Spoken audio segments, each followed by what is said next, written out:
Gaur, Larrizkaltzen lagun handi bat eta trikitilari handi bat. Maitxa Lizarribar, ongi etorri. Eskerrik asko.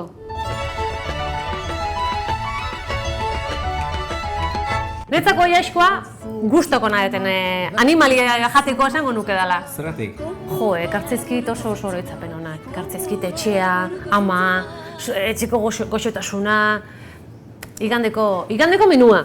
Gaur, Maitxa Lizarribarrekin, utziko ditugu oiaskoak eta sukaldaritza kanpora, eta musikaz blai egingo dugu.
Solfeo, baldakizu?